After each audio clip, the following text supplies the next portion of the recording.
बैठिए। Good morning. बैठिए। कैसे हैं आप लोग? मैं हम आज आप लोगों की गतिविधि देख रहे थे कैमरे में। हाँ जी। नहीं नहीं, कल ऐसी चल जाएगी। आज चौथा दिन है ना। आज तो लास्ट डे है ना। गणना हमें भी आती है, हम भी मैथमेटिक्स से बीएससी किए हैं। आप ही गणना वाले नहीं हो। नहीं, कल चल जाएगी। नहीं नहीं, कल आपको ऐसी मिलेगा, इतना मुझे पता है। अब वही हाल, जब इतने दुख सह लिए हो तो अब तो व्यवस्था बनी गई है ना। क्या चीज? हाँ हाँ, अब ऐसा रहेगा कि सर आज घर जा रहे हैं इतिहास वाले सर, मंजू सर। नहीं, मैं अब ऐसा करूंगा कि क्लास को 2 घंटे के बजाय ज्यादा कर लूंगा। तो हाँ, मतलब कि 8 बजे से लेके 11:30 12 बजे तक, जब तक भूख।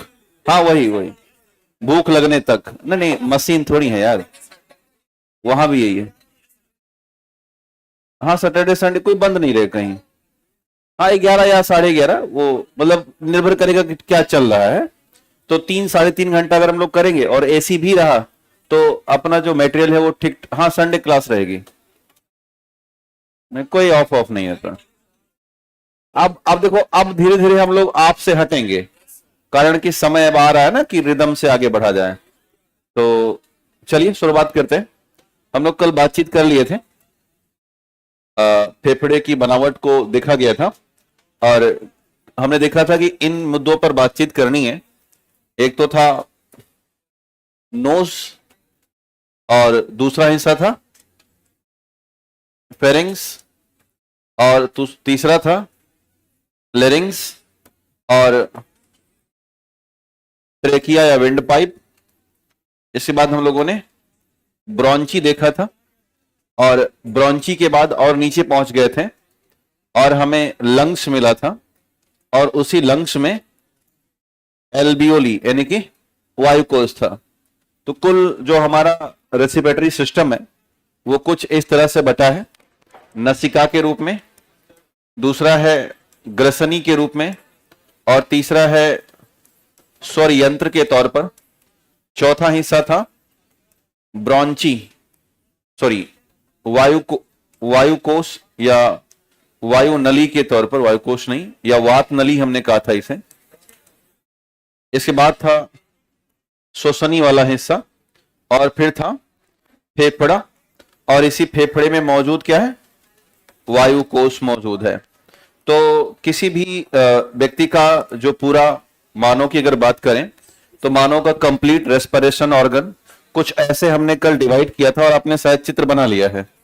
तो आज हम लोग रेस्पिरेशन ऑर्गन को पढ़ लेते हैं, और उसके बाद हम इसके भीतर होने वाली जो थ्योरेटिकल बातें हैं, यानी कि सेलुलर रेस्पिरेशन कैसे होता है, और बिना ऑक्सीजन के रेस्पिरेशन कैसे होते हैं, और सीएमपी पाथवे कैसे एक्टिव होता है, क्रेब्स चक्र कैसे हमारी बॉडी में चलता है, इन तमाम बातों को समझेंगे। यानी कि इसके दो पक्ष हैं, एक तो बॉडी ऑर्गन देखना है, दूसरा इसका थ्योरेटिकल पार्ट देखना है। तो आज के सेशन में और कल के सेशन में ये टॉपिक समाप्त हो जाएगा, फिर हम लोग आगे ब्रेन की तरफ रुख करेंगे। और कल से हमारा जब लंबा क्लास चलेगा तो बायोलॉजी हम चाहेंगे कि इसी महीने में समाप्त हो जाए, है ना, जिससे कि आपका फिजिक्स भी शुरू कर सकूं मैं, क्योंकि वहां पर बहुत द्रुतगामी से फिजिक्स खत्म हो रहा है।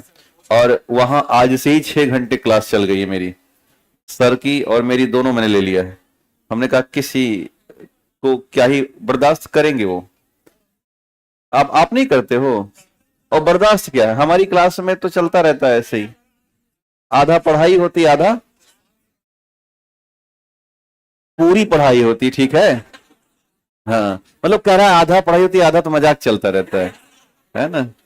तो देखो, मानक ऐसा है ना कि हम अगर पूरा पढ़ा देंगे, ये साइंस है, तो पूरा समझा दे और पूरा लगातार बिना मुंह किए, और हम अगर बिना हंसे पढ़ा दे, आप बर्दाश्त ही नहीं कर पाओगे। आपको या तो लगेगा कि आप तो कुछ खाली खाली सा है, कारण कि आदत सी बन गई है। ये ऐसा विषय, इसको बहुत रिलैक्स मूड में काम किया जाता है, कारण कि थोड़ा सा ऐसा है कि कठिन कर देंगे तो ऑलरेडी ये कठिन है। तो चलिए शुरुआत करते हैं। हाँ, सुबह 8 बजे से लेकर के निरंतर 11 बजे तक। भाई वो मेरे ऊपर डिपेंड करेगा, आप निर्णय मत दो, वो हमारी भूख पर है। जब हमें भूख लगती है तो हम बंद करते पढ़ाना, है ना, वो ज्यादा हम लोड लेते ना है। हाँ हाँ, जब तक सर नहीं आ रहे तब तक हम लोग काफी क्रॉस कर जाएंगे फिर, है ना, कम से कम हम लोग बॉटनी वगैरह तक पहुंच जाएंगे। नहीं, करंट अपने थोड़ा जुलाई उलाई आने दो, अभी है नजदीक आने दो। तो फिर सर से बात हुई है कि कॉनिसाइज करके करंट अफेयर फिल्टर पढ़ना होगा, है ना, बहुत बड़ा करंट अफेयर, उस पर रोज काम करे। मैं तो इसका हितैषी नहीं हूं, मेरा मानना है कि दिन भर में 24 घंटे में आधे घंटे करंट अफेयर पर्याप्त होता है, या बहुत ज्यादा जाओ तो 1 घंटे ये पर्याप्त है। तो वो अब उसी में सारा दिन लगा दोगे, ये जीएस पे करोगे नहीं तो मामला गड़बड़ होगा ना। जीएस पे जिसकी कमांड है उसका पीटी कभी रोका नहीं है, भले ही करंट अफेयर को कमजोर कर बैठा है। तो कारण कि मैक्सिमम किधर है, सिचुएशन तो इधर जीएस में है ना। क्या पर्ची, हाँ तो मैं कह रहा हूं 15-16 करो ना उसमें से। ठीक है, ये क्या है भैया, कोविड-19 FLIRT KP110, ये सब अपने एग्जाम की चीज नहीं है, ये यूपीएससी का मामला है। जैसे अब ये वेरिएंट आपने लिख रखा है यहाँ पर, हम लोगों के रेंज का चीज नहीं है ये, हम लोग नॉर्मल बायोलॉजी पढ़ते हैं, है ना। जब कोई रेंज ऐसा वो लेके आएंगे तो देखा जाएगा, या टेक्नोलॉजी जब पढ़ा जाएगा तो वहां पर हम वेरिएंट बिल्कुल लेके चलते हैं। या जब आपको हम डिजीज पढ़ाएंगे तो जितना आवश्यक है उतना करेंगे। अखबार जब निकालता है कि कोरोना का नया वेरिएंट मिला, आप एकदम घबरा जाते हो कि लाओ इसको लिख देते हैं। अब आउटडेटेड हो चुका है वो, 2019, 20, 21 में चल रहा था। अब चूंकि हम 24 में आ गए हैं, कोरोना धीरे धीरे हमारे मार्केट से और हमारे सिलेबस से जा रहा है। वैक्सीन इसलिए नहीं कर रहा है कि जो वैक्सीन बनाई गई वो नॉर्मल म्यूटेशन की बनाई गई है। म्यूटेशन का मतलब है अपना स्वरूप ही बदल देना।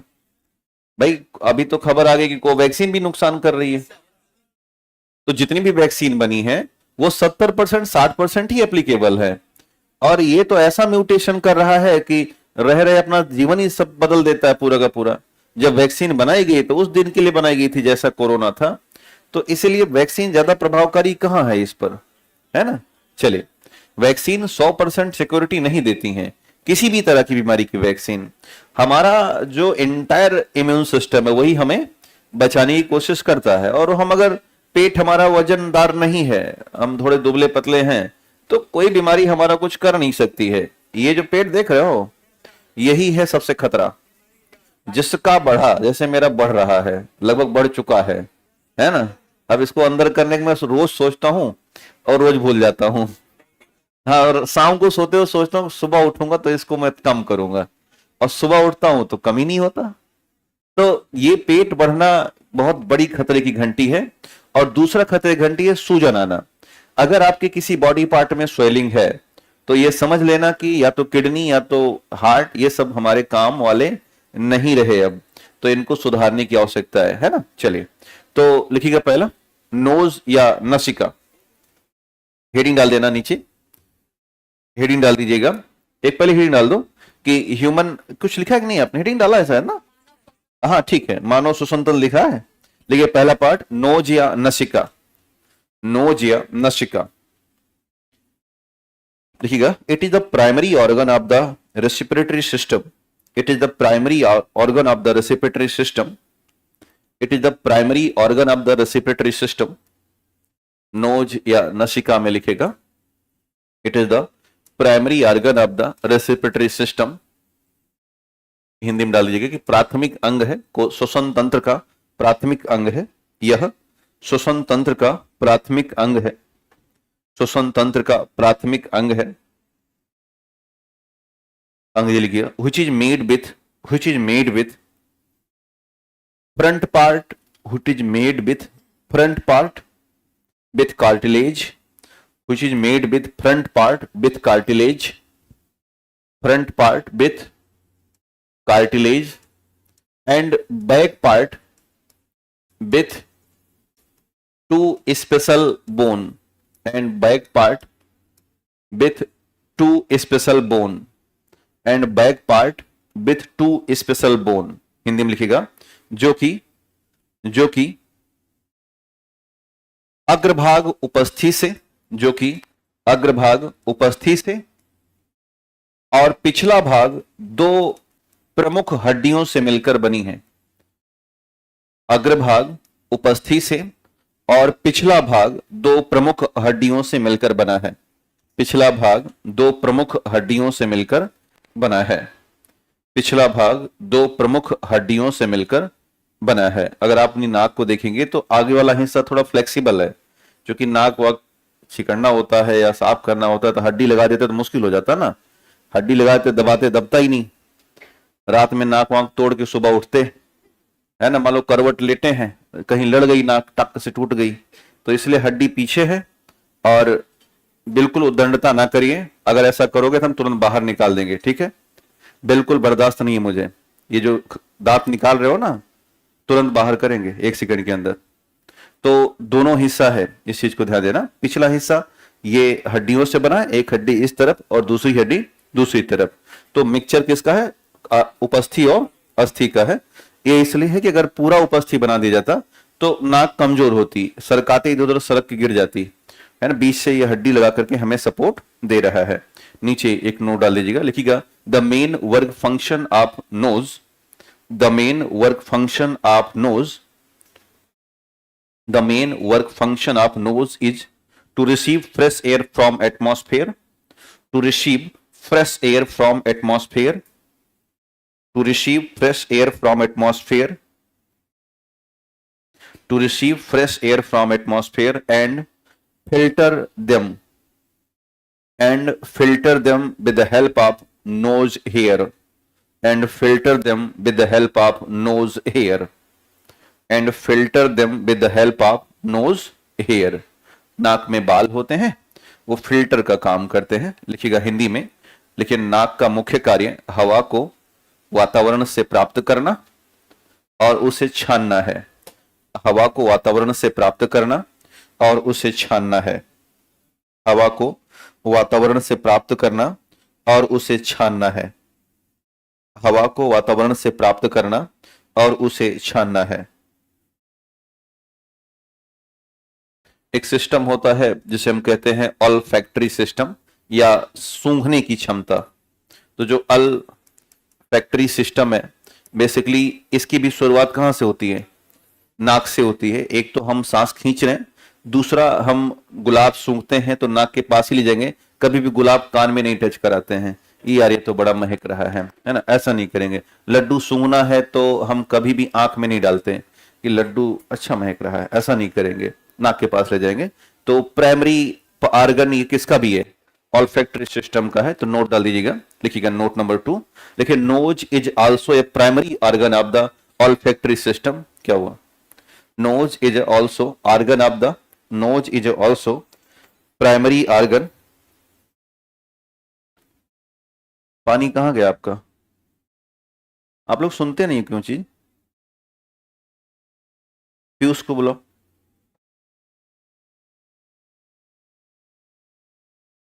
हाँ, तो सर ने 2 बोला लगाने के लिए, कब लगेगा ये? तब तक के लिए वहां पर कैन रखवाइए पानी का नीचे। यहाँ पे लोग बैठे हैं, पानी एक बेसिक नीड होती है ना। ये खाना थोड़ी मांग रहे हैं कि पूरी सब्जी खिलाओ। हवा और पानी तो हवा ईश्वर दे चुका है, उसके लिए हमें सिलेंडर लाना नहीं है। लेकिन पानी दूसरा रिक्वायरमेंट होता है, जो हमारी जिम्मेदारी है कि आप यहाँ बैठे हैं गर्मी के मौसम में, यार अपने आप देखो तो लोग घड़ा में पानी पिलाते हैं फ्री में, तो थोड़ा सा ध्यान रखो और उनको बोलो, है ना। वो दीपक जो टहल है ना शक्तिमान बन के, उसको बुलाओ। कहाँ गया? अगर दीपक को हमारी आवाज सुनाई दे रही है, हैं? गायब हो गया। उसको जाके बोलो कि नीचे अभी तत्काल में पानी क्यों नहीं है जी?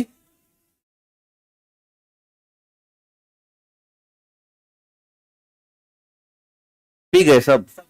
तो 8 और मंगा लो, हमसे पैसा लो, 8 और मंगा लो। चालू हो गया है। और मंगाओ, इनको पानी भर भर के भेजे, जहां तो दो। बहुत मारेंगे पैर हाथ धोगे तो। है? नहीं, ऐसा नहीं करेंगे। को टेढ़ा कर दिया, पैर धोते ना, अच्छा, बदमाशी कर रहे थे। चलो ठीक, अब नहीं करेंगे आप, लेकिन मंगाओ, है ना। चलो ठीक है, अब हो रहा है। और सोमवार से उनका है कि एक और लगवाएंगे आरओ। एक लगा है क्या कोई? चलिए ठीक। और 10-20 रुपए खर्च करके अपना पानी लेते आया करो, काहे चिल्लाना। बीच में छुट्टी होता है ना। देखो, अगर यहां से नहीं हो पा रहा है, मैं भी आपकी तरफ हूं और मैं भरसक प्रयास कर रहा हूं कि हो। नहीं, जब तक हो पा रहा है तब तक क्लास बाधित करने से बेहतर है कि 20 रुपए खर्च करते हैं और बाहर से लेके बैठ जाते हैं। तो अब लेकिन आप कहोगे 600 रुपए पर महीना, है ना। तो अब कुछ तो त्याग करना होगा। ये अफसर की नौकरी कर रहे हैं आप, तो ऐसा तो है नहीं कि आप चपरासी की नौकरी करने आए हो। ये बाधित होती है क्लास। देखो हम लोग कितने ट्रैक पर थे, करीब 5-6 मिनट गायब हुआ। ये गुस्सा होते हैं हमसे, मार्केट खराब करते हैं हमारी। तो ये ध्यान रखा करो। बाकी हम बोल रहे हैं हो जाएगा, ठीक है। चले, क्या लिखा आपने? हाँ लिखिएगा।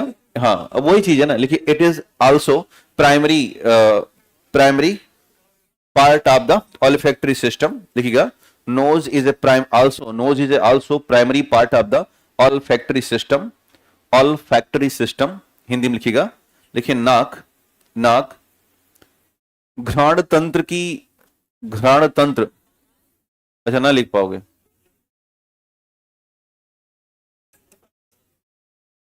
लिखिएगा नाक घ्राण तंत्र का भी प्राथमिक अंग है। लिखो हिंदी, अगर हिंदी में है तो हिंदी लिखो। हाँ, शुद्ध हिंदी का इस्तेमाल करना ही होगा, नहीं तो नंबर कट जाएगा। लेकिन नाक घ्राण तंत्र का प्राथमिक अंग है। नाक घ्राण तंत्र का भी प्राथमिक अंग है। नाक घ्राण तंत्र का भी प्राथमिक अंग है। एक और नोट लिखिएगा, लिखिएगा nostril, nostril NOSTRIL, nostril is the two hole of nose. Nostril is a two hole of the knows.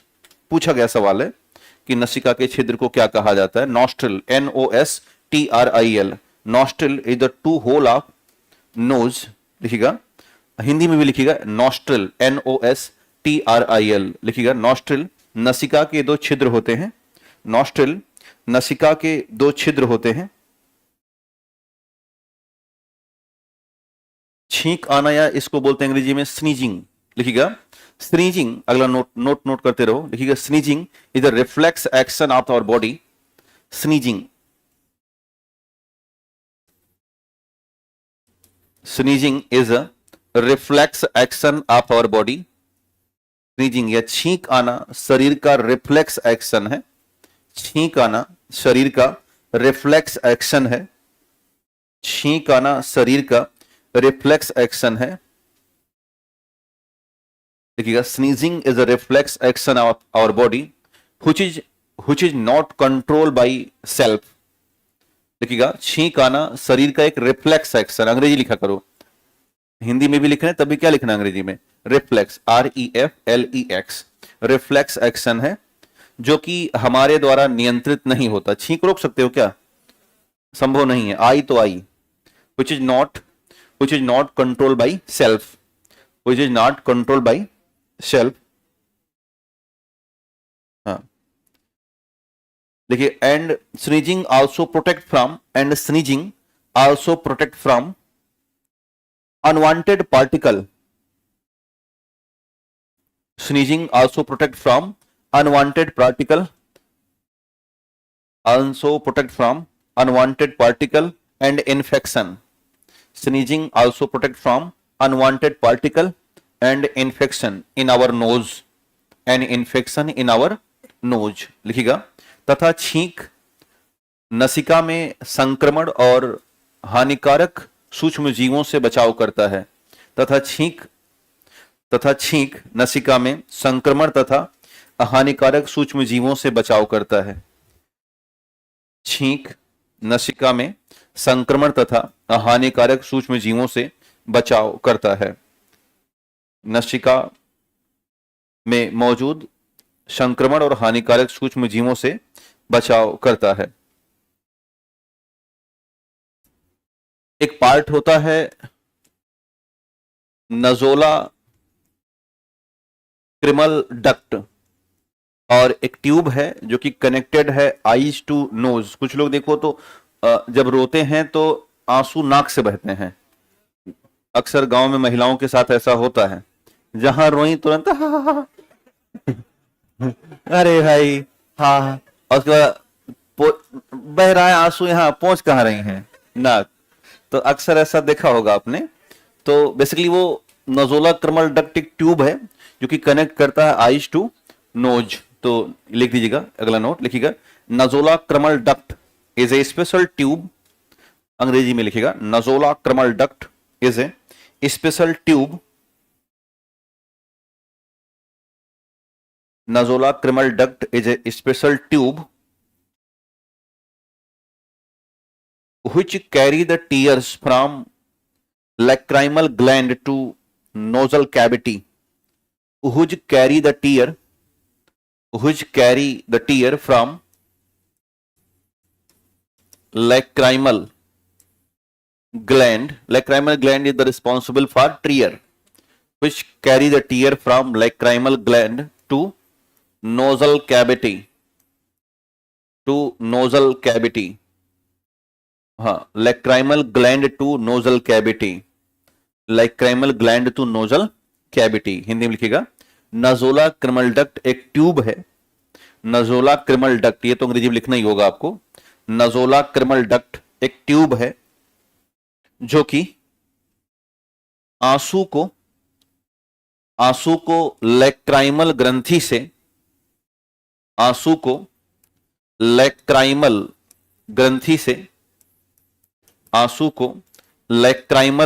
से नसिका तक लेकर आती है। आंसू को लैक्राइमल ग्रंथि से नसिका तक लेकर आती है।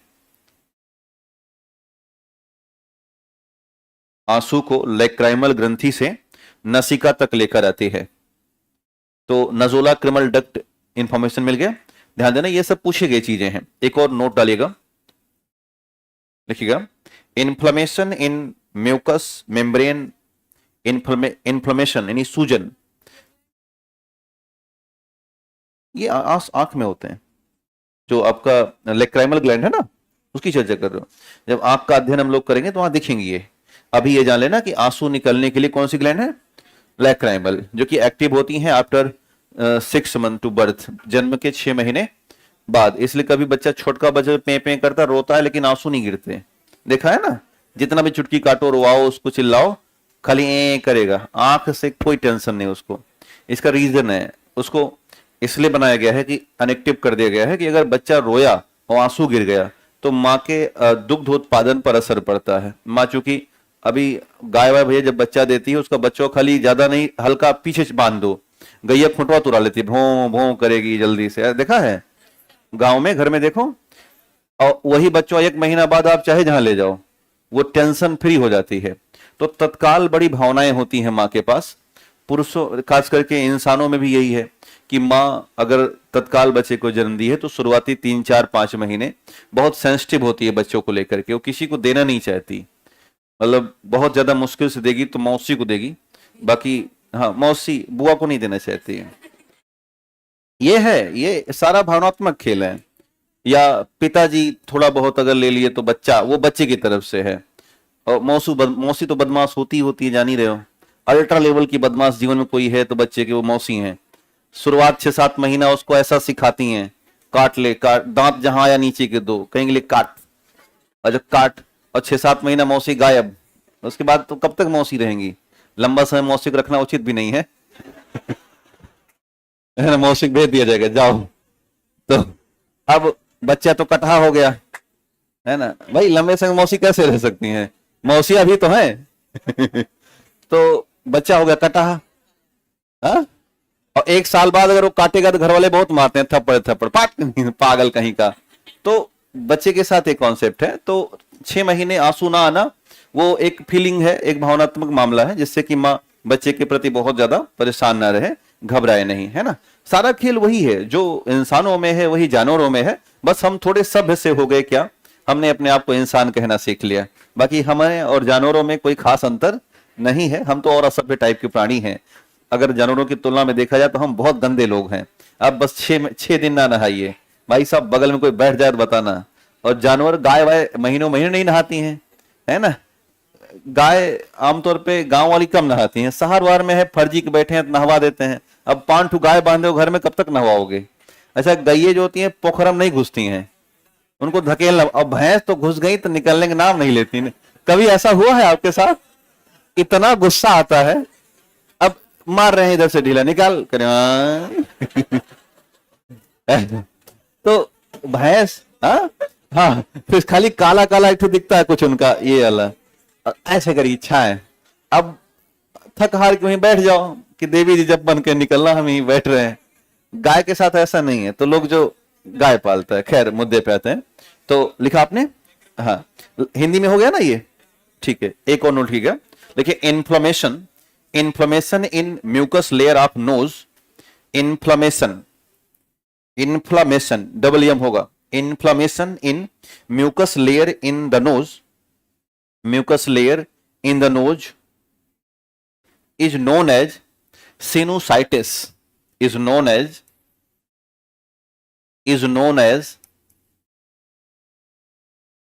sinusitis या साइनाइटिस, जानते हो साइनस की बीमारी, वही है ये, बेसिकली इसको सिनुसाइटिस कहते हैं।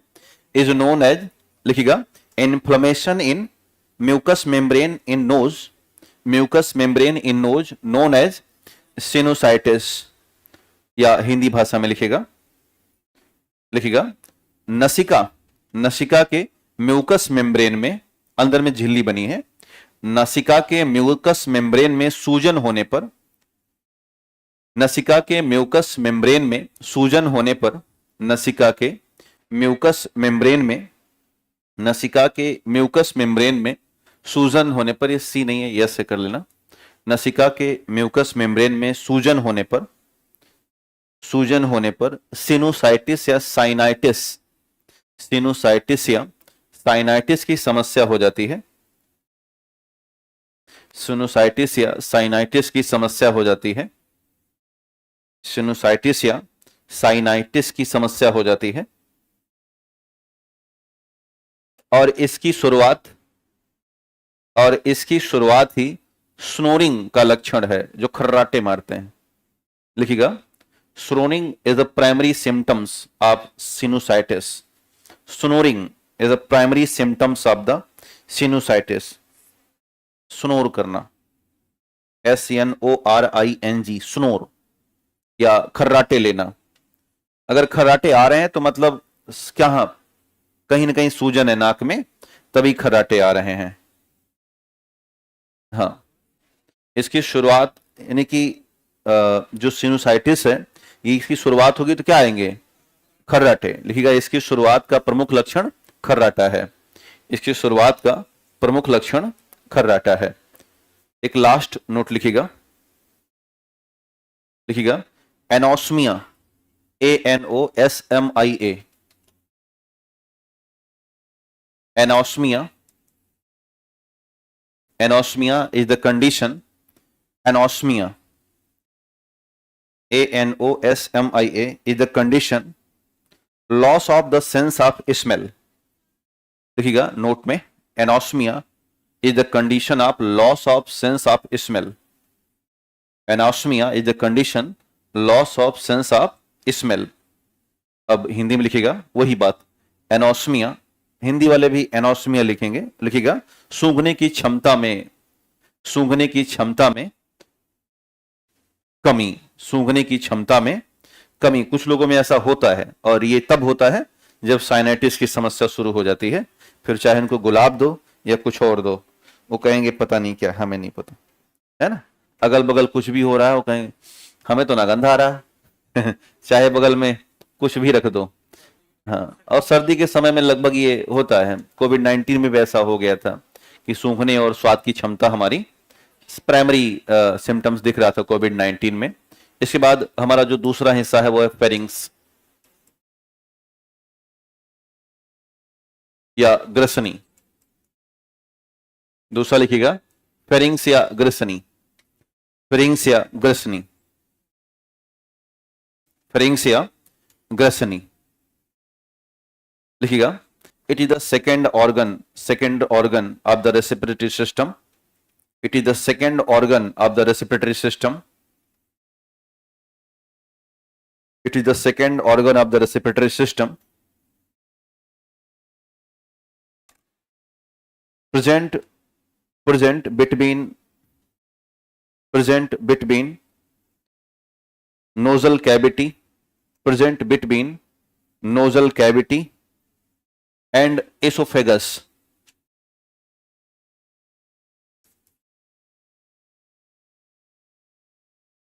Present between nasal cavity and esophagus. esophagus होता है खाद्य नलिका। Present between nasal cavity and esophagus. Present between nasal cavity and esophagus. Sinus ठीक हो सकता है, ऑपरेशन होता है, या एंटीबायोटिक दवाएं चलती हैं लंबी, ठीक हो जाएगा। लिखिएगा ग्रसनी श्वसन तंत्र का द्वितीयक अंग है। ग्रसनी श्वसन तंत्र का द्वितीयक अंग है जो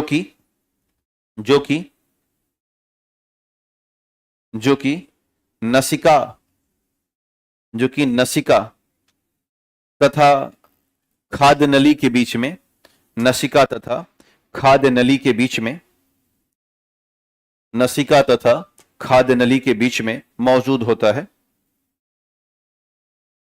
नसिका तथा खाद्य नली के बीच में मौजूद होता है। नसिका तथा खाद्य नली के बीच में मौजूद होता है और यह हवा के लिए एक मार्ग प्रदान करता है। और यह हवा के लिए एक मार्ग प्रदान करता है।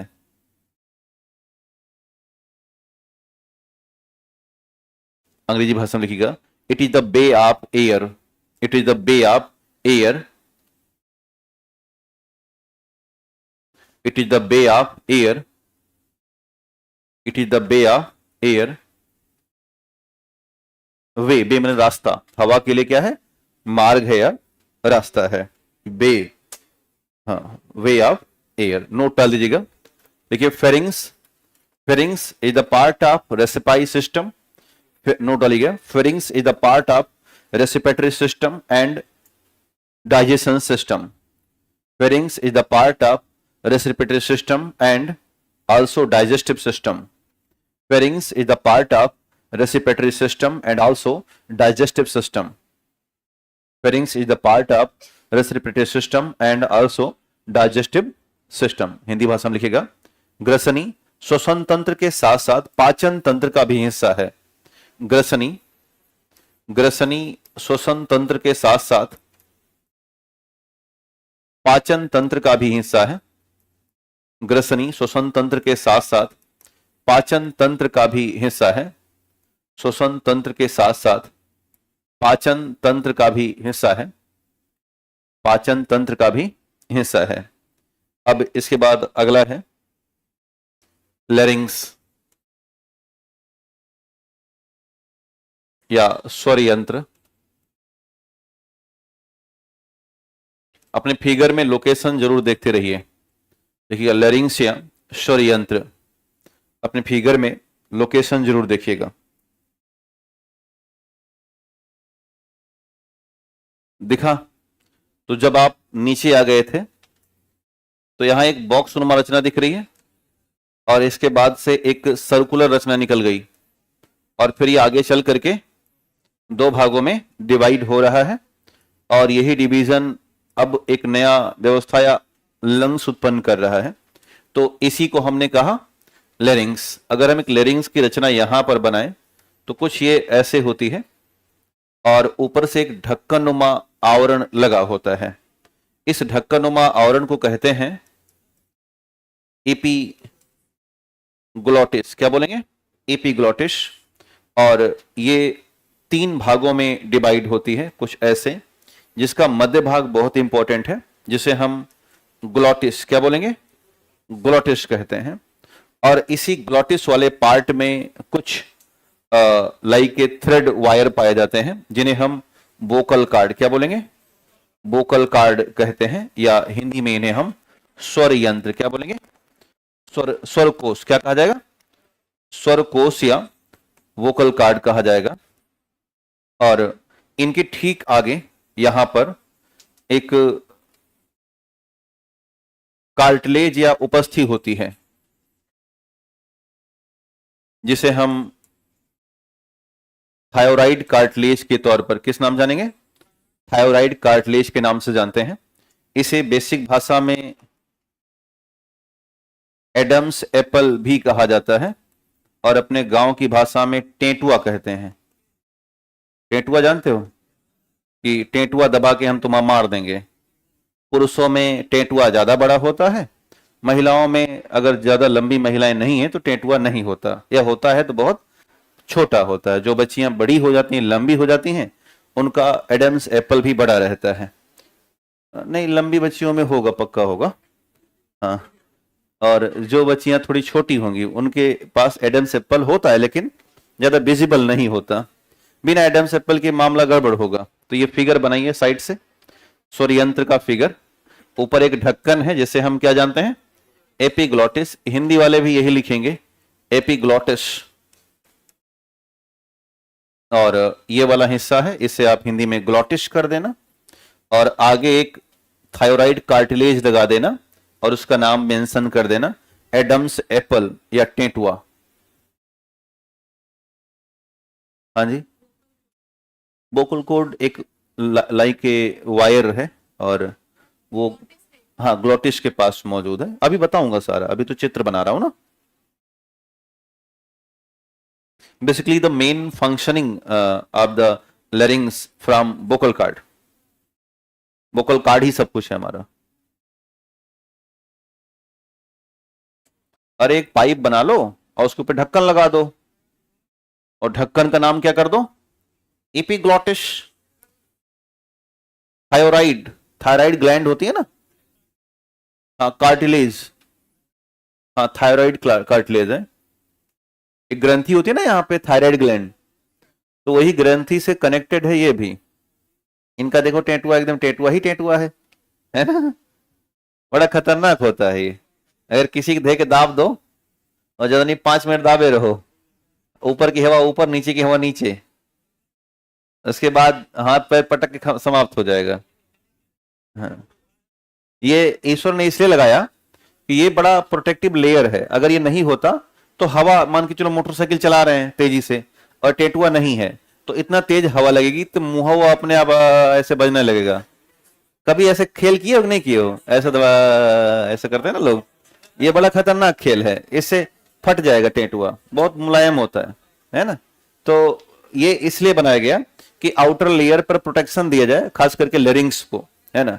जिनका लैरिंग्स प्रभावित हो गया उनकी आवाज बदल जाती है।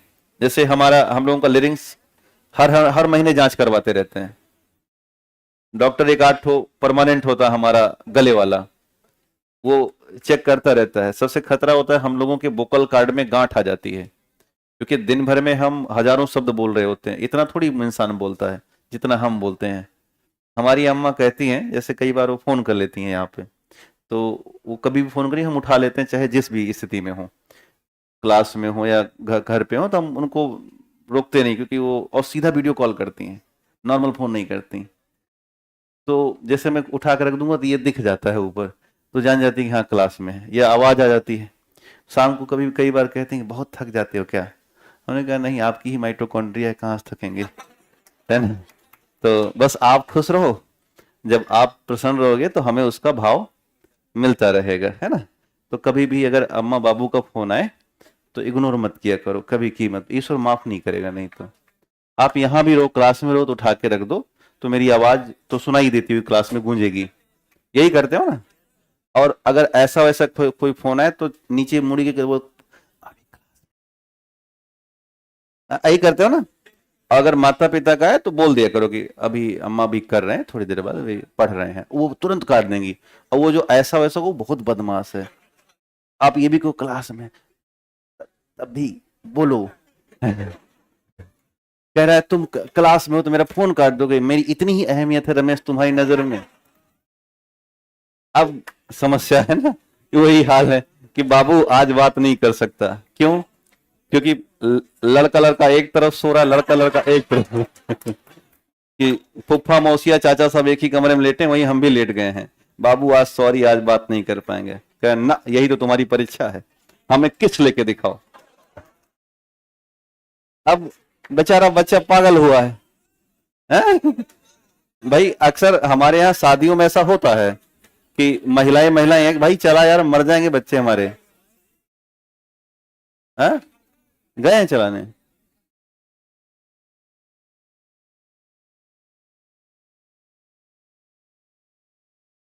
ये पंखा बड़ा आराम दे रहा है, इसका मतलब है ना।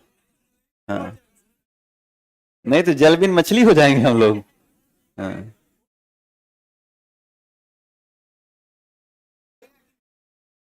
अब वही हम भी चलिए, तो बन गया ना ये। हाँ लिखिएगा लड़का।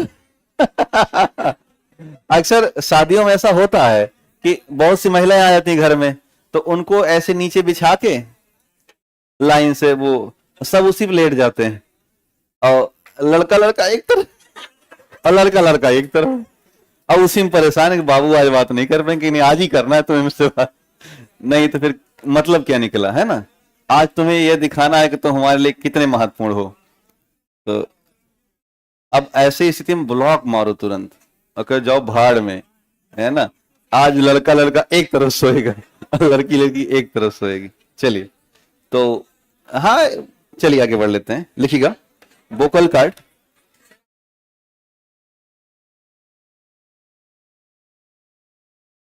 क्या हुआ, जाके देखो क्या प्रॉब्लम है, ऐसा क्यों करता है।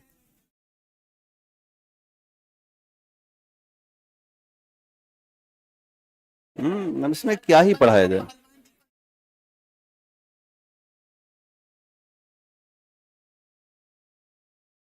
है ऐसा हुआ था भाई, जिसको दिक्कत है थोड़ा बाहर निकल लो, है ना।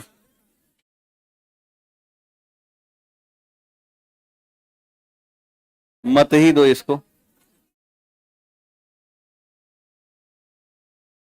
हाँ आती है हीलियम गैस से। मैं क्या ही लिरिक्स पढ़ाऊं, है लिखवाएं। अरे नहीं, लोग उठ गया है ना, हमें सबका ध्यान देना होता है।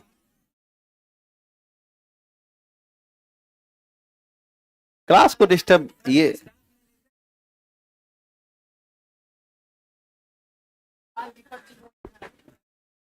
यार, कई बार तो बोला मैं।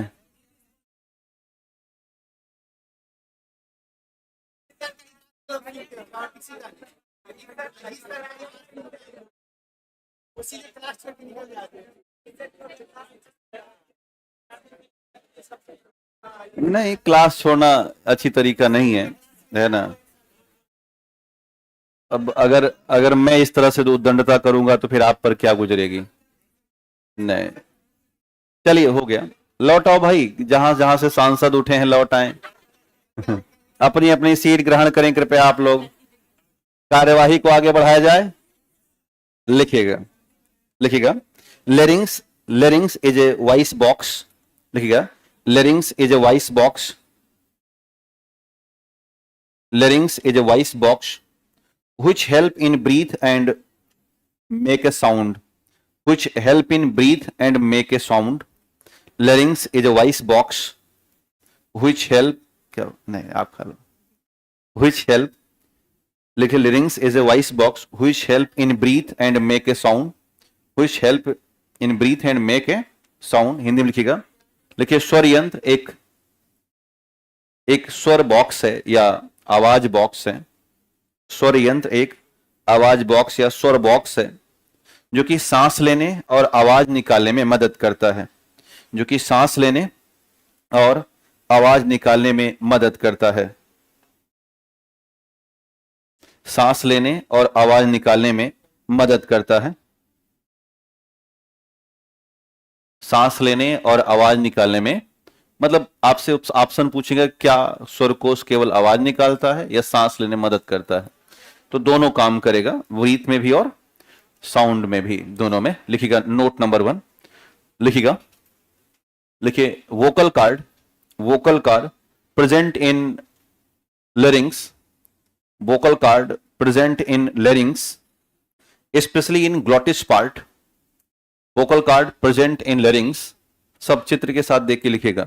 vocal cord present in larynx, especially in glottis part, especially in glottis part।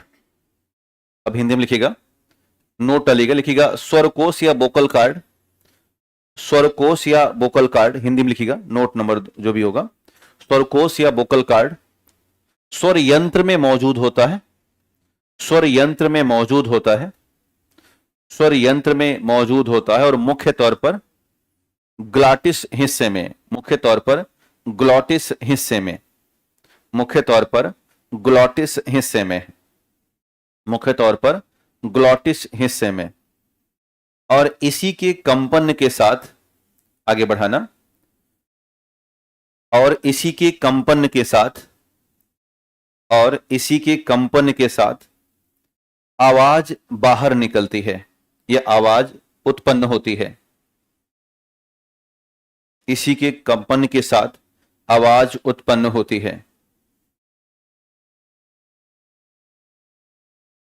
अंग्रेजी में लिखिएगा, origin of sound due to vibration in vocal cord, origin of sound due to vibration in vocal cord.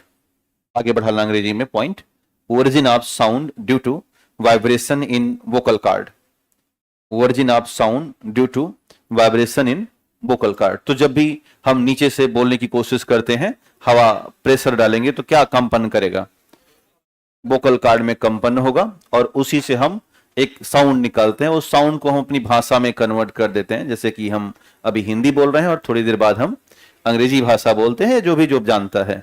तो specially vocal card बहुत मायनेपूर्ण है, और हालांकि पूरा का पूरा लैरिंग्स से ही मायनेपूर्ण है। नीचे एक और नोट डालेगा, लिखिएगा नोट नंबर 1, हाँ वही बताने चल रहे हैं, अभी आगे चर्चा है। लिखिएगा नोट नंबर 2 है ना ये, लिखिए एपिग्लॉटिस, अंग्रेजी में लिखिए पहले, epiglottis is a epiglottis is a lid type structure, ढक्कन, epiglottis is a lid type structure या cap type structure, epiglottis is a lid और cap type structure, epiglottis is a lid type या cap type structure which close while eating, which close while eating,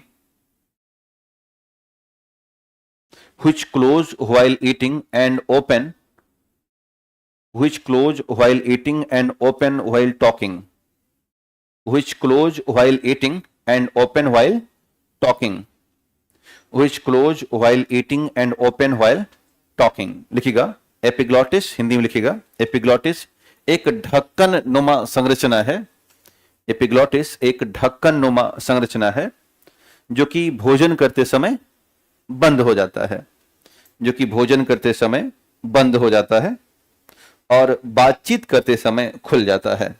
और बातचीत करते समय जैसे मैं बोल रहा हूं तो क्या होगा, ढक्कन खुला रहेगा। अभी पानी पी लूंगा तो अपने आप वो बंद हो जाएगा। बातचीत करते समय वो खुला रहता है। अंग्रेजी भाषा में उसी में आगे बढ़ा, लिखिएगा that's a way we should not speak while eating, that's a way we should not speak या talk while eating, that's a way we should not speak और talk while eating, otherwise, otherwise खांसी आ जाएगी ना, देखिएगा otherwise we get a sudden cough, otherwise we get a sudden cough, अचानक खांसी प्राप्त करेंगे हम, खौ खौ करेंगे, ऐसा होता है ना कई बार। लिखिएगा, अब वो बात अलग है, कोई याद कर रहा है ना, पानी कमी है कोई याद कर रहा है। लिखिएगा हिंदी में क्या लिखा, लिखिए इसीलिए, हिंदी में आगे बढ़ाएं, इसीलिए भोजन करते समय हमें बातचीत नहीं करनी चाहिए, इसीलिए भोजन करते समय हमें बातचीत नहीं करनी चाहिए, इसीलिए भोजन करते समय हमें बातचीत नहीं करनी चाहिए, इसीलिए भोजन करते समय हमें बातचीत नहीं करनी चाहिए, नहीं तो अचानक खांसी आ जाती है, नहीं तो अचानक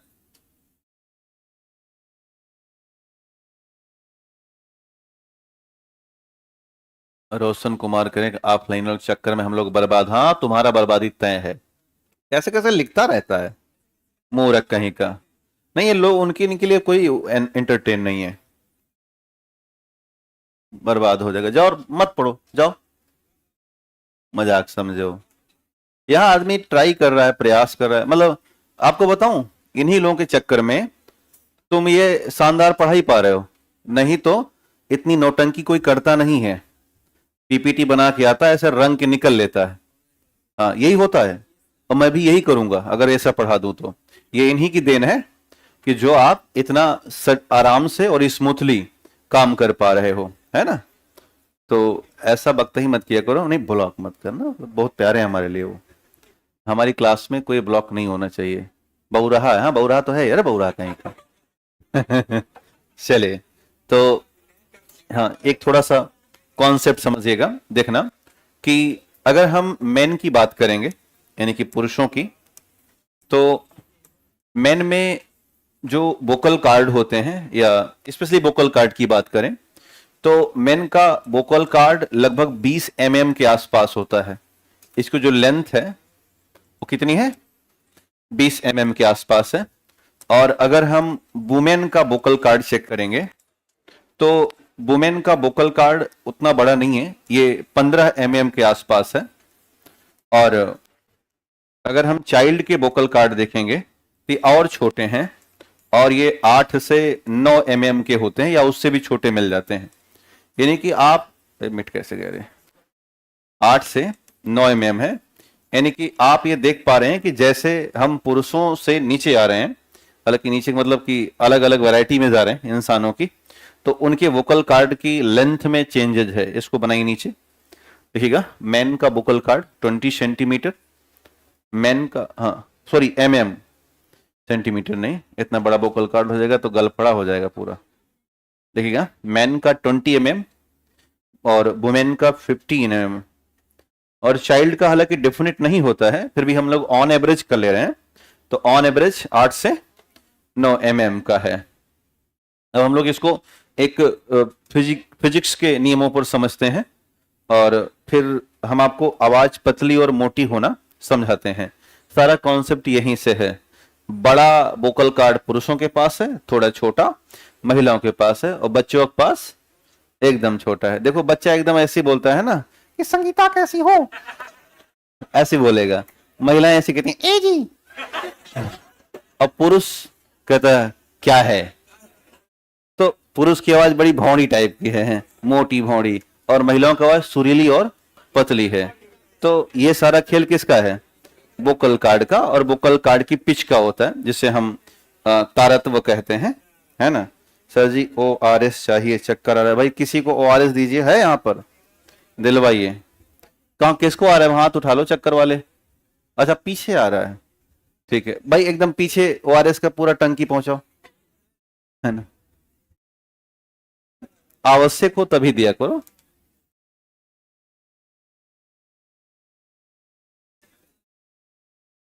यहाँ का स्टाफ ना ही शिक्षक की बातों को वैल्यू देता है, ना ही यहाँ के बच्चों की परेशानियों, ऐसा है क्या।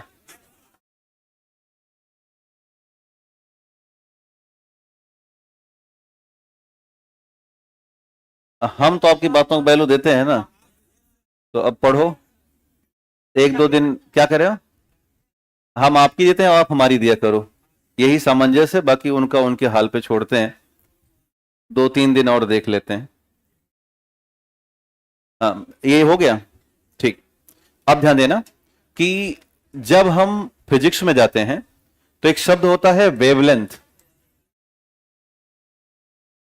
जिसे हम कहते हैं हिंदी में तरंग दैर्ध्य, और एक शब्द होता है फ्रीक्वेंसी, जिसे हिंदी में कहा जाता है आवृत्ति या एन। ध्यान देना, अगर इसको समझना, अब ठीक है जो भी है इधर कंसंट्रेट करो।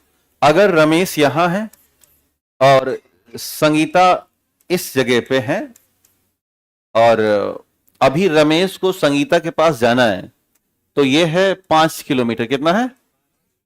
तो बहुत तनाव होता है, तमाम तूफानों, दबावों, संघर्षों का इस्तेमाल करके रमेश संगीता के पास जाते हैं। एक दिन रमेश ने निर्णय लिया कि बहुत हो चुकी दूरी, अब करेंगे नजदीकियां, और संगीता के घर के ठीक पास एक नया घर खरीद लिया, क्योंकि रमेश के पास पैसा वैसा ठीक ठाक है। और अब दूरी हो गई 500 मीटर की, और रमेश दिन भर में कई चक्कर मार देते हैं, है ना। हालांकि कुटियाए जाएंगे तो बात अलग है। ध्यान देना कि ये डिस्टेंस है, यहां पर जो डिस्टेंस ज्यादा रहा तो रमेश दिन भर में एक चक्कर मारते थे, जाते थे, पक्का जाते थे, और ऐसे घर में नहीं एंट्री करते थे क्योंकि भाई बहुत मजबूत थे, तो ये बस चक्कर मार के लौट आते थे। लेकिन इधर क्या हुआ, दूरी कम हुई, तो अब ये खतरा मोल लेने के लिए प्रॉपर तैयार है। ये सुबह शाम दोपहर रात सब चक्कर मार लेते हैं। भाई को इन्होंने सिगरेट पिला के अपने कब्जे में कर लिया है ऐसे कुछ भाई पाई जाते हैं। तो खैर जो भी है, धूम्रपान हानिकारक है, ठीक है। तो अब मैं कहूं कि डिस्टेंस ज्यादा था तो आवृत्ति कम थी, और डिस्टेंस कम है तो चक्कर ज्यादा है। ध्यान देना, d is equal to lambda.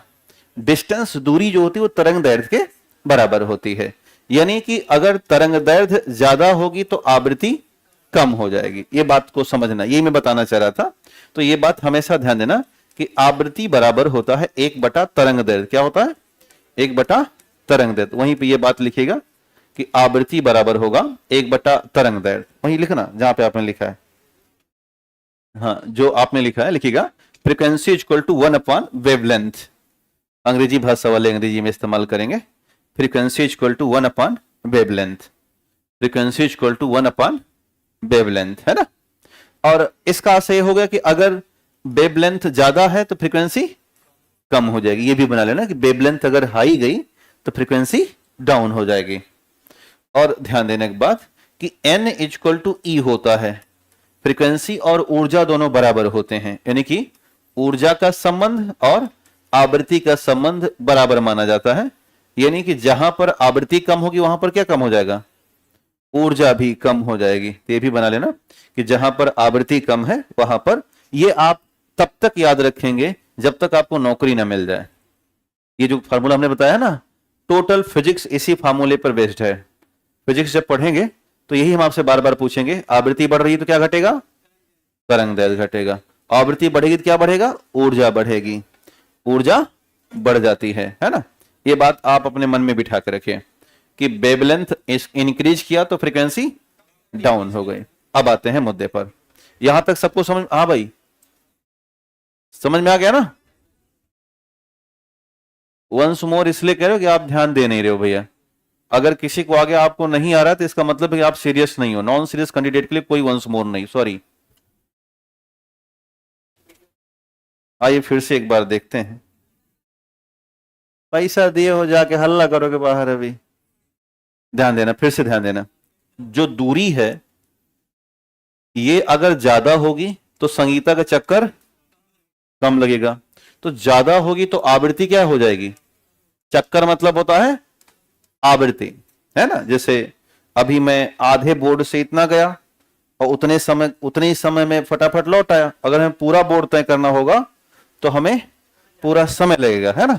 तो दूरी ज्यादा तो समय ज्यादा और चक्कर कम हो जाएगा। तो आपको यह ध्यान देना है कि जो दूरी है ये डिपेंड करता है तरंग दैर्घ्य। किसका दैर्घ्य?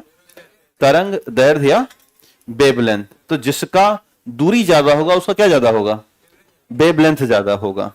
और अगर वेवलेंथ ज्यादा हो गया तो तत्काल क्या कम हो जाता है? आवृत्ति कम हो जाती है। ये बात समझनी है।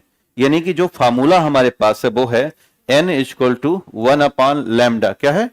n equal to 1 lambda. 1 lambda मतलब इनवर्सली प्रोपोर्शनल। क्या हो जाएगा? हाँ, व्युत्क्रमानुपाती। हिंदी में क्या बोलेंगे? हालांकि ये सब कठिन चीजें हैं, उसको हटा लो।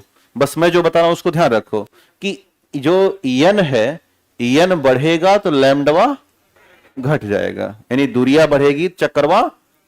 ये बात समझने वाली है। अब हम आते हैं मेन मुद्दे पर। हमने देखा कि मेल वाले वोकल कार्ड पर चेक करें जरा, तो मेल का जो वोकल कार्ड है वो है 20 mm। कितना है? 20 mm है। यानी कि सबसे ज्यादा अगर लंबाई किसकी है? मेल के वोकल कार्ड की लंबाई ज्यादा है ना, 15 mm महिला का और 20 mm पुरुष का। अगर इनकी वोकल कार्ड की लंबाई ज्यादा तो सीधी सी बात है, अब तरंग दैर्ध्य कैसी होगी इनकी, ज्यादा होगी ना। लंबाई का मतलब दूरी, लंबाई किससे डिपेंड होता है, लंबाई मतलब डिस्टेंस, ये है डिस्टेंस और ये हो गया वेव लेंथ। तो distance and wavelength both are in same direction. अब जब वेव लेंथ ज्यादा हो गई तो अब क्या कम हो जाएगी, आवृत्ति। तो पुरुषों की आवाज में आवृत्ति कम होगी ज्यादा होगी। अब आपसे अगर सवाल पूछ लिया एग्जाम में कि पुरुषों की आवाज में लिखा है महिलाओं की तुलना में आवृत्ति ज्यादा होती है, आवृत्ति कम होती है, कोई प्रभाव नहीं पड़ता, तो कम होगी। और आवृत्ति कम हो जाती है तो ध्यान देना, आवृत्ति और पिच दोनों समान होते हैं। जो पिच है, पिच हमारे स्वरीय कोश की होती है, जिसे हम तारत्व क्या बोलेंगे, तारत्व या पिच कहते हैं, ये भी कम हो जाएगा। और जिनका पिच कम होता है तो उनकी आवाज मोटी होती है। क्या हो जाएगा, आवाज मोटी हो जाएगी। और मोटी होने के साथ साथ इनमें एनर्जी भी क्या हो जाएगी, कम हो जाएगी। तो पुरुषों की आवाज में ऊर्जा कम होती है। और महिलाएं अगर हल्ला करना शुरू करें तो पूरा मोहल्ला जान जाता है, कहते हैं शांत रहो देवी जी, नहीं पागल कर दोगे। पूरा इकट्ठा, महिलाओं की लड़ाई देखा है गांवों में, कौ कौ कौ कौ क्या कौ कौ कौ ऐसे करने से पूरा एकदम हल्ला हो जाएगा। और पुरुष लड़ेगा तो आवाज गूंजेगी, दूर तक नहीं जाएगी, वो एक ही कमरे में रह के रह जाएगी। तो समझ में आई बात, किससे किससे कनेक्ट है, सारा बायोलॉजिकल प्रक्रिया पर है। 20 mm मतलब लंबाई ज्यादा, और लंबाई ज्यादा तो वेवलेंथ ज्यादा, और वेवलेंथ ज्यादा तो तरंग दैर्ध्य सॉरी आवृत्ति कम, और आवृत्ति कम तो तारत्व कम, और तारत्व कम तो आवाज मोटी और एनर्जी कम। आवाज कैसी होगी, मोटी और एनर्जी कम। इसे बनाइए, अंग्रेजी वाले अपने हिसाब से कन्वर्ट कर लीजिएगा। अब इतनी अंग्रेजी कर सकते हो ना, हाँ।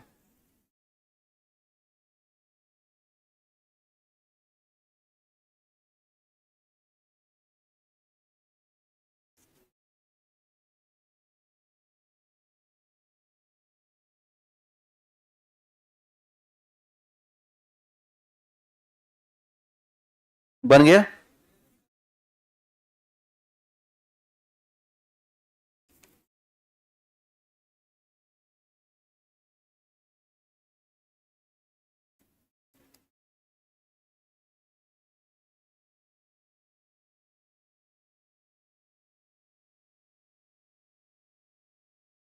तो लिख दीजिएगा हैवी एंड लाउड साउंड। क्या लिखेगा, वहीं पे आगे ये बना के, अब मैं लिखाऊंगा नहीं, इसको जरूरत है क्या लिखाने की, हाँ लिखिएगा हैवी एंड लाउड साउंड।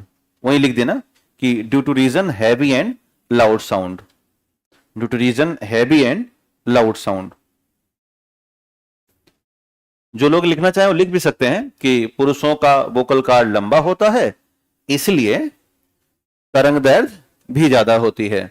पुरुषों का वोकल कार्ड लंबा होता है इसलिए तरंग दैर्ध्य भी ज्यादा होती है। और यही कारण है कि आवृत्ति कम हो जाती है।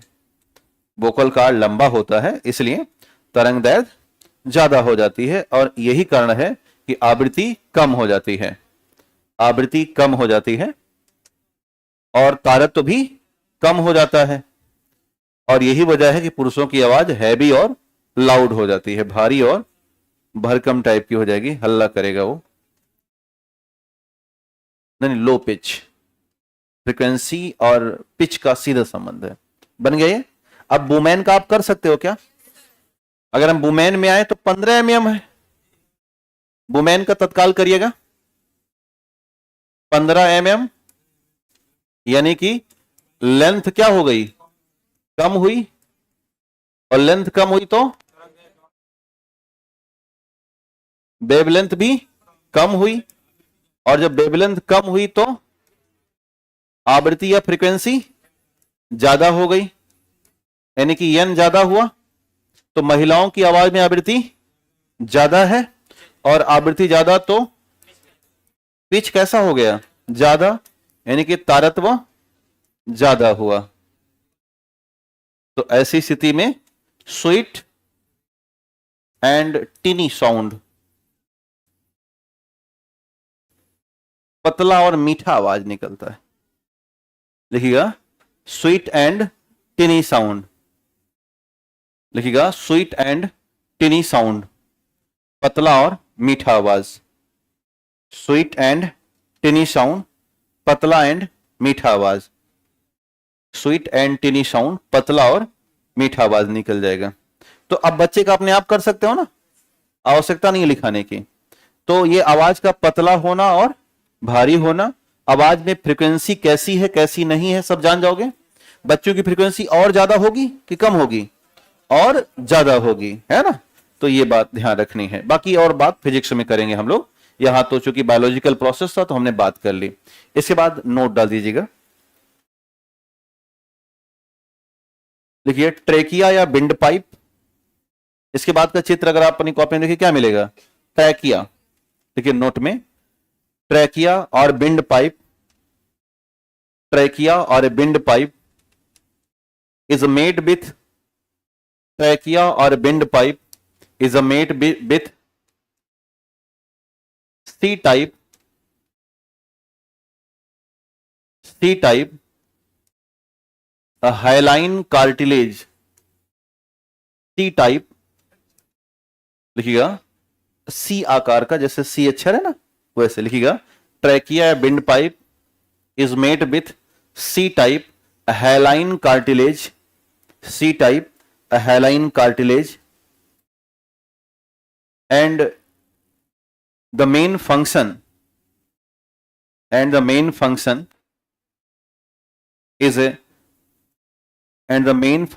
is maintain a air path, is the main function is a maintain air path, is the main function is a maintain air path continuously, maintain air path continuously। Hindi में लिखिएगा, लिखिए वातनली या ट्रैकिया, वातनली या ट्रैकिया सी आकार की, वातनली या ट्रैकिया सी आकार की हाइलाइन उपस्थि है, सी आकार की हाइलाइन उपस्थि से बनी है, सी आकार की हाइलाइन उपस्थि से बनी है, सी आकार की हाइलाइन उपस्थि से बनी है, सी आकार की हाइलाइन उपस्थि से बनी है, जिसका मुख्य कार्य बिना बाधा के वायु मार्ग प्रदान करना है, जिसका मुख्य कार्य बिना बाधा के वायु मार्ग प्रदान करना है, जिसका मुख्य कार्य बिना बाधा के वायु मार्ग प्रदान करना है।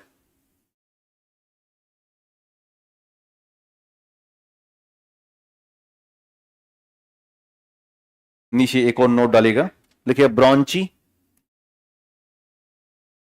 ब्रॉन्ची and bronchiole, bronchi and bronchiole, bronchi and bronchiole are the divided part of the heart, sorry lung.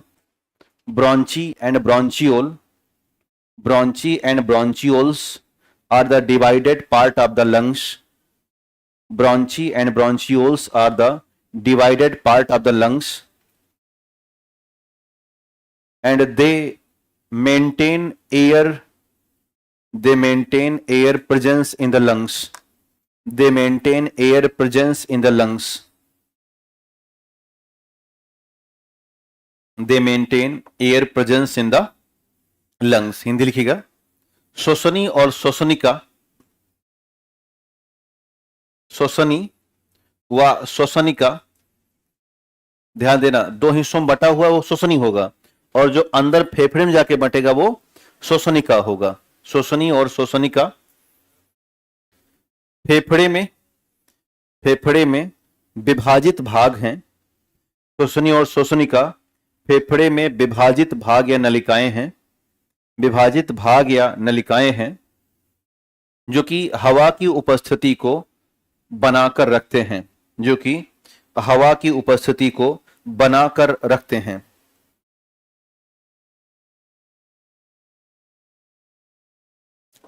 हवा की उपस्थिति को बनाकर रखते हैं। इसके बाद हम लोग कहां पहुंच जाएंगे? एल्बियोली। देखिएगा, एल्बियोली या वायुकोश। अगला, हाँ नहीं, टॉपिक अब ये है, टॉपिक लिखिएगा। ये छोटा छोटा था ना, इसमें कोई इंपॉर्टेंट था जिसे मैं नोट में कर दिया। लिखिएगा एल्बियोली, ALBEOLIE, एल्बियोली, LIE।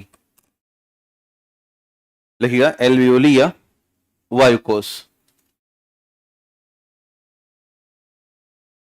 यह है स्ट्रक्चरल और फंक्शनल यूनिट। लिखिएगा, it is the structural and functional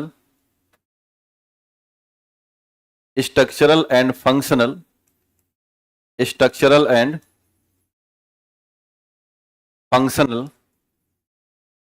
unit of the lungs. It is the structural and functional unit of the lungs. Structural and functional unit of the lungs. Structural and functional unit of the lungs. देखिए, यह फेफड़े की क्रियात्मक व संरचनात्मक इकाई है। यह फेफड़े की क्रियात्मक व संरचनात्मक इकाई है। फेफड़े की क्रियात्मक व संरचनात्मक इकाई है।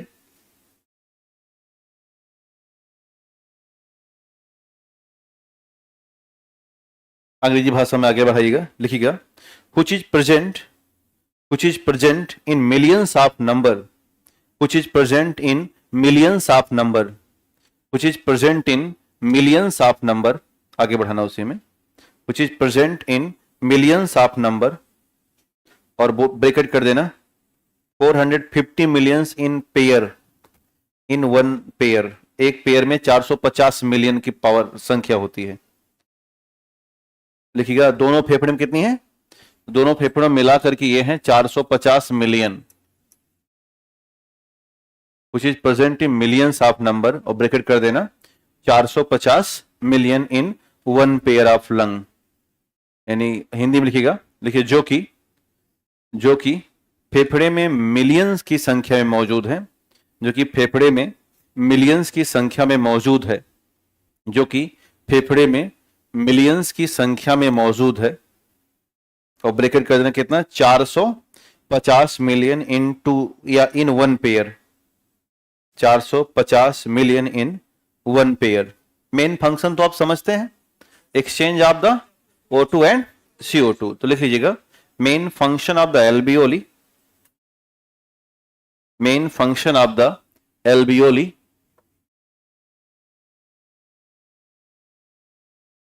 main function of the alveoli is exchange of the CO2 and O2, exchange of the CO2 and O2, exchange of the CO2 and O2, exchange of the CO2 and O2, and they are maintain, ऐसे लिखिए, they are maintain 2400 kilometer air path, and they are maintain 2400 kilometer air path। समझा रहे हैं क्या है ये?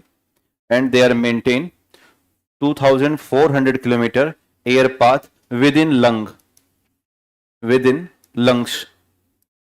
यानी ये इतनी एल्वियोली हैं कि अगर हवा घूमेगी कितना घूम जाती है?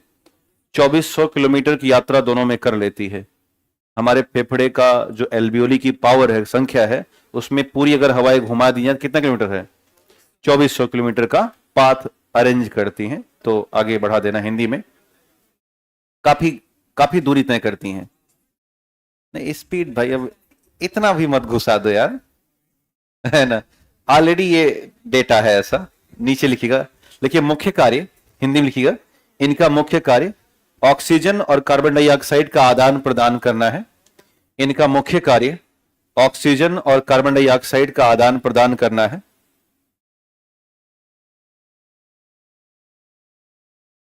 इनका मुख्य कार्य ऑक्सीजन और कार्बन डाइऑक्साइड का आदान प्रदान करना है। और इस दौरान यह लगभग 2400 किलोमीटर का वायु पथ तैयार करती हैं। इस दौरान यह लगभग 2400 किलोमीटर का वायु मार्ग तय कराती हैं। 2400 किलोमीटर का वायु मार्ग तय कराती हैं। 2400 किलोमीटर का वायु मार्ग तय कराती हैं। 2400 किलोमीटर का वायु मार्ग तय कराती हैं। लिखिए अगली हेडिंग, ह्यूमन लंग्स, मानव का फेफड़ा। देखिएगा, ह्यूमन लंग्स या मानव का फेफड़ा। कितने फेफड़े हैं मानव के पास? 2। लिखिएगा, human has a 1 pair of lungs. अब लिखना ही है, जानते हो तब भी लिख ही लो। लिखिएगा, human has a 1 pair of lungs. मानव के पास एक जोड़ी फेफड़ा होता है। मानव के पास एक जोड़ी फेफड़ा होता है। विथ मिलियंस ऑफ एल्वियोली, जिसमें मिलियन की संख्या में एल्वियोली होते हैं। With millions of alveoli, with millions of alveoli, with millions of alveoli. आगे बढ़ाना। They are situated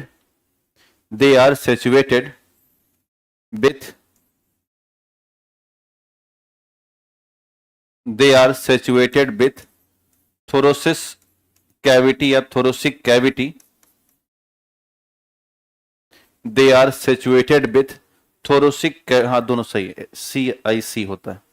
they are situated with thoracic cavity. They are situated with thoracic cavity और chest जानते हैं ना? They are situated with thoracic cavity और chest. Hindi में लिखिएगा, यह वक्ष गुहा, यह थोरोसिक कैविटी बोलते हैं वक्ष गुहा, यह वक्ष गुहा अथवा छाती के पास। वक्ष गुहा, ऐसे ऐसे शब्द है ना, बोलने में भी क्या ही है। वक्ष गुहा अथवा छाती के पास उपस्थित है। वक्ष गुहा अथवा छाती के पास उपस्थित है। वक्ष गुहा अथवा छाती के पास उपस्थित हैं। लाइन बदल लिखिएगा। देखिए, the weight of human lungs is approximate, the weight of human lungs is approximate 1200 to 1300 gram. The weight of lungs is approximate 1200 to 1300 gram. The weight of human lungs is 1200 to 1300 gram, and they are pinkish brown color. And they are pinkish brown color. Pinkish brown जानते हो ना? गुलाबी भूरा। They are pinkish brown color. They are pinkish brown colour. Hindi में लिखिएगा, मानव के फेफड़े का वजन 1200 से 1300 ग्राम है। मानव के फेफड़े का वजन 1200 से 1300 ग्राम है और यह गुलाबी भूरा रंग का होता है। और यह गुलाबी भूरा रंग का होता है। गुलाबी भूरा रंग का होता है, पिंकिश ब्राउन कलर। अगला पॉइंट डालेगा।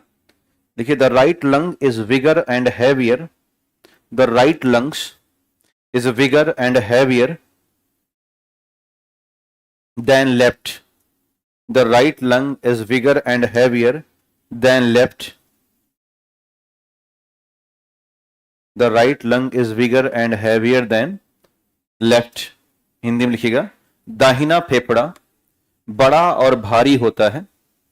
दाहिना फेफड़ा बाएं से, ऐसे लिखे, दाहिना फेफड़ा बाएं से बड़ा और भारी होता है। दाहिना फेफड़ा बाएं से बड़ा और भारी होता है। दाएं से बड़ा और भारी होता है। ऐसे मान के चलना कि ऑन एवरेज अगर हम 1200 ग्राम के हैं फेफड़ा एक हमारे पास, तो ये 700 और 500 के रेशियो में चलता है। राइट वाला 700 रहेगा और लेफ्ट वाला 500 रहता है। तो ये बात ध्यान में रखिएगा। अगला पॉइंट लिखिएगा। देखिए, left lungs has a special cardiac notch, आपको फिगर में दिखा होगा, left lungs has a special cardiac नोच,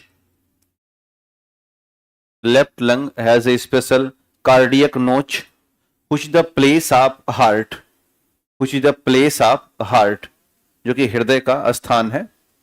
लिखिएगा which is the place of heart, Hindi में लिखिएगा बाएं फेफड़े में एक अवतल खांच होती है। बाएं फेफड़े में, अंग्रेजी भी लिख लिया करो ब्रैकेट में, बाएं फेफड़े में एक अवतल खांच या कार्डियक नोच होता है। बाएं फेफड़े में एक अवतल खांच या कार्डियक नोच होता है जहां हृदय व्यवस्थित होता है, जहां हृदय व्यवस्थित होता है, जहां हृदय व्यवस्थित होता है।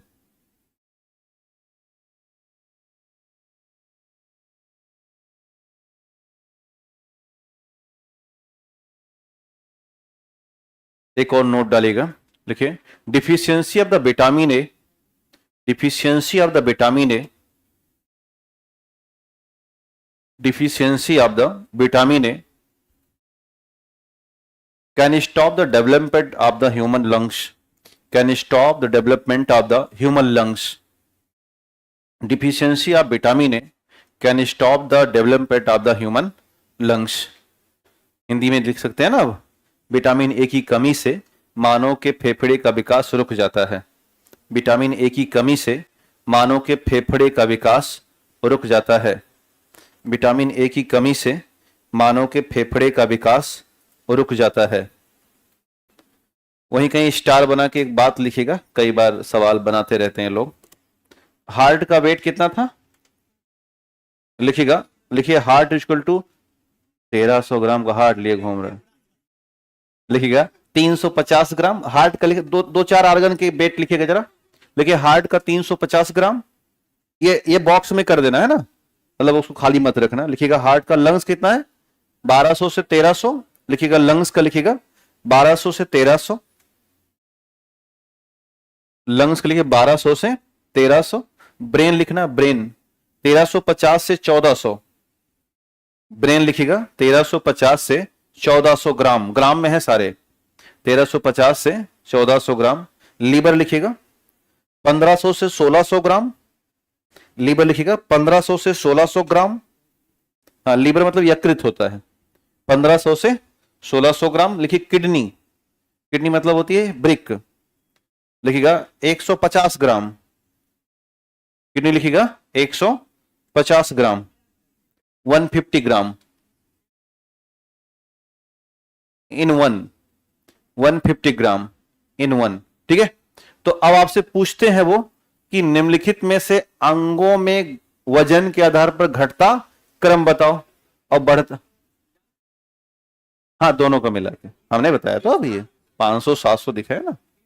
किडनी में 1 है, पेयर कर लोगे 300 हो जाएगा। हालांकि 150 होती नहीं है, वो 120 होती हैं, मतलब थोड़ा कम, सब में थोड़ा कम। तो आप देखो ऑन एवरेज की बात कर रहा हूं मैं, तो ऑन एवरेज सबसे ज्यादा वजनदार कौन है, लीवर। सबसे ज्यादा वजन कौन है, उसके बाद कौन है, इसके बाद कौन है, और इसके बाद कौन है, और इसके बाद कौन है। बस यही मैं आपको बताना चाह रहा था, इसे बना लेना। देखो आपका ध्यान नहीं जाएगा, लेकिन हम अध्यापक है तो हमारा ध्यान जाएगा। कभी सोचा था ऐसा आपने कि ये ऑर्डर बनाना है मुझे? जब आएगा एग्जाम में तो सोचना पड़ता है।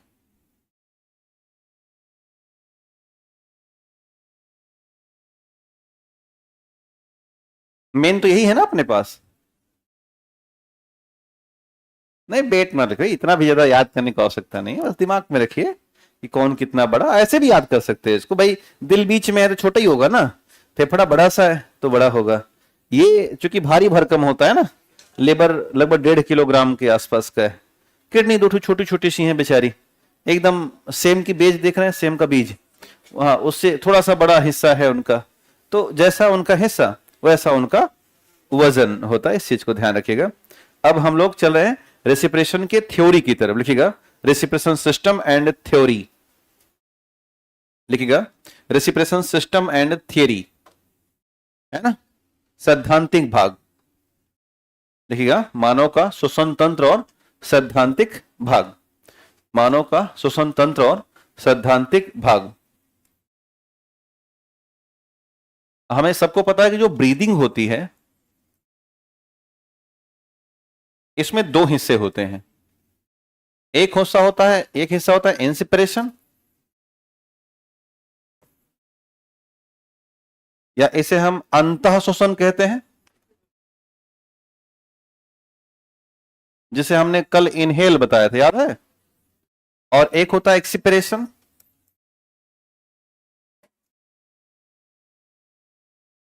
जिसे हम कहते हैं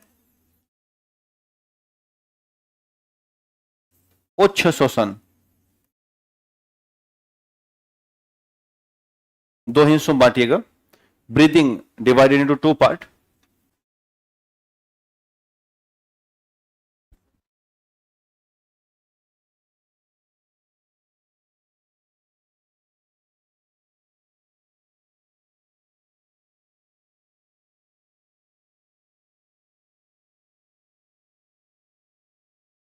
क्या लिखा आपने, इंस्पिरेशन और एक्सपिरेशन।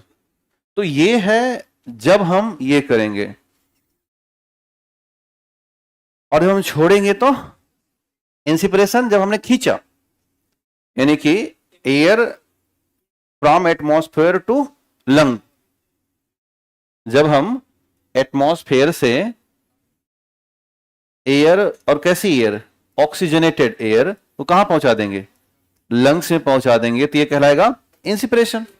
और जब हम लंग्स से हवा निकालेंगे, और कैसी हवा, प्लस CO2 हवा, और कहां पहुंचा देंगे, एटमॉस्फेयर में, तो ये कहलाएगा इंस्पिरेशन। इसको बना नीचे मैं लिखा रहा हूं पहले, लेकिन बना लीजिएगा।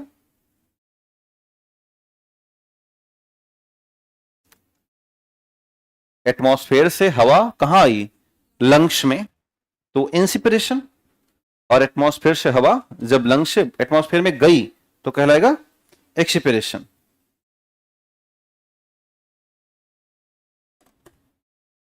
तो अब इसे हिंदी में लिखिएगा, अंतः श्वसन में देखिए, जब ऑक्सीजन युक्त हवा को वायुमंडल से फेफड़े में लाया जाता है, वही बात है जो आपने लिखा है, जब ऑक्सीजन युक्त हवा को वायुमंडल से फेफड़े में लाया जाता है, वायुमंडल से फेफड़े में लाया जाता है। When air enter atmosphere from atmosphere to lungs, फेफड़े को, जो हवा को वायुमंडल से कहां लग रहे हैं, फेफड़े में लाया जाता है, क्या कहलाएगा, अंतः श्वसन। और यहां लिखिएगा दूसरे वाले में हिंदी में लिखिए, जब कार्बन डाइऑक्साइड युक्त हवा को फेफड़े से वायुमंडल में छोड़ा जाता है, यहां पर लिखिएगा, जब CO2 युक्त हवा को फेफड़े से वायुमंडल में छोड़ा जाता है, CO2 युक्त हवा को फेफड़े से वायुमंडल में छोड़ा जाता है, CO2 युक्त हवा को फेफड़े से वायुमंडल में छोड़ा जाता है। क्लियर हो गया, अंतः श्वसन और उच्च श्वसन दोनों में ये बेसिक अंतर है। तो आज हम लोग यहीं तक बात करेंगे और कल से फिर आगे बढ़ते हैं। कल इसका लास्ट टॉपिक होगा और उम्मीद करते हैं कल ऐसी इनकी चलती रहे। हाँ, कल का टाइमिंग क्या है, 8 बजे है ना। हाँ, तो कल की टाइमिंग है 8 बजे, मैं ही उपलब्ध रहूंगा। नहीं, कोई टेस्ट वोस्ट जब होगा देखा जाएगा, मैं कल रहूंगा, पढ़ाऊंगा। अगर ऐसी चलेगा तो कई घंटा, नहीं चलेगा तो फिर 11 बजे तक छोड़ देंगे।